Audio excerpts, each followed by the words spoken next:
A little while ago, this was me, but thankfully I have lost some weight since then. Hi guys, I'm Steve, and in this video we are going to be looking at walking and jogging to see which exercise is truly better for weight loss. Now I've lost over 100 pounds and gone from this to this, so I know a thing or two about losing weight. But in this video, we will be breaking down walking and jogging to determine which exercise is the best one for you to lose weight. I think the results may surprise you.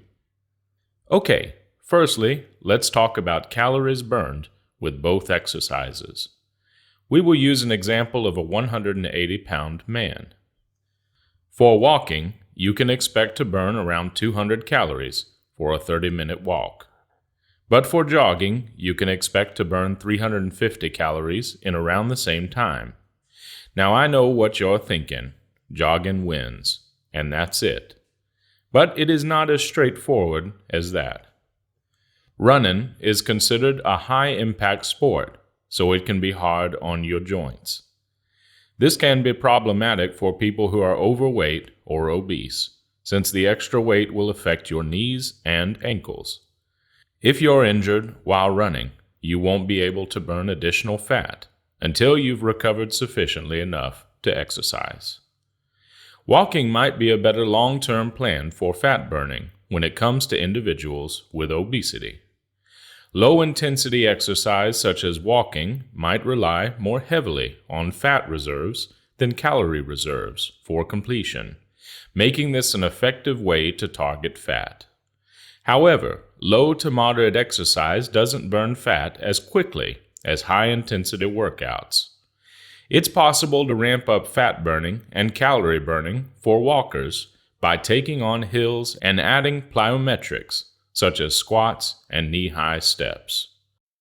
Running is more vigorous exercise compared to walking, meaning that you'll burn more calories and fat while working out.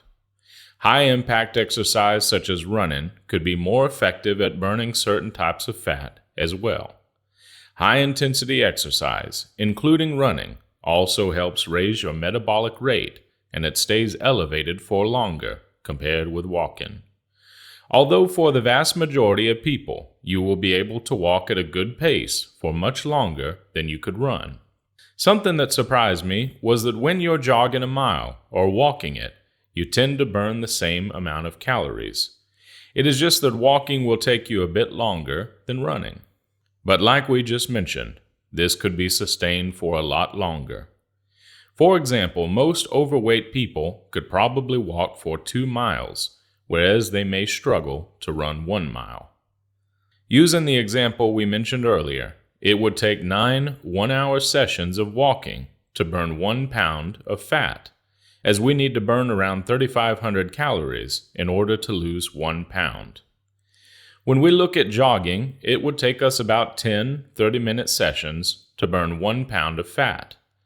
Now, if you are an overweight individual, like I used to be, it might be a little less daunting to walk 9 one-hour sessions than it would be to run 10 30-minute sessions for the same calories burned. Another important thing to remember is where this energy is being pulled from when we are performing these exercises. So how can we know at which point our body will switch from using fat to other fuels for energy? One approach researchers take is assessing how much fat is being used for energy during different exercise intensities. By measuring how much air a person expels during an exercise test, which gets progressively harder, physiologists have been able to calculate the relative contributions of fat and carbohydrates to meet the exercise demand at different intensities. Since this method was first used by researchers, studies have shown that as the intensity rises from around 40 to 70% of a person's VO2 max, which is the maximum amount of oxygen a person can use during exercise, there's an increase in the rate of carbohydrates and fats being used. The rate of fat being burned starts to decline at higher intensities as the body requires energy more rapidly. The so-called fat-burning zone has been shown to occur anywhere between 50 to 65% of a person's VO2 max. So for me, that would be anywhere from 95 beats per minute to 123 beats per minute. And when I'm saying beats per minute, I'm talking about the amount of time your heart will beat per minute during exercise. To work out your own VO2 max, you would need to subtract your age from 220. Say you are 36 years old. Your VO2 max would be 220 minus 36, giving you 184. You then take this number and multiply it by 0.5 to get 50% of your VO2 max, which in this example would be 92.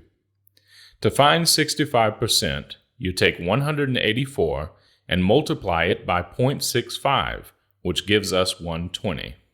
So, if you are 36 years old, 50 to 65% of your VO2 max would be 92 beats per minute to 120 beats per minute to get you into that fat-burning zone where you are using stored body fat to fuel your workouts.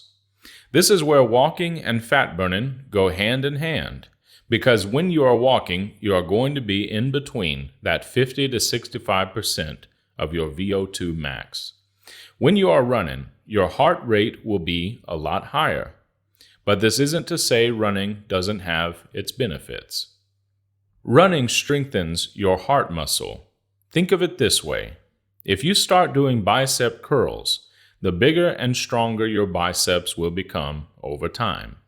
The same thing happens when you work out your heart, which is the most important muscle in your body.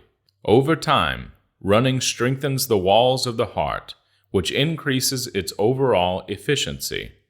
Running also minimizes your heart's workload. Because runners have stronger hearts, they typically have a lower resting pulse rate and intake a higher amount of oxygen. As a result, the organ can handle pumping a larger amount of blood per beat, which helps the heart perform its job with ease.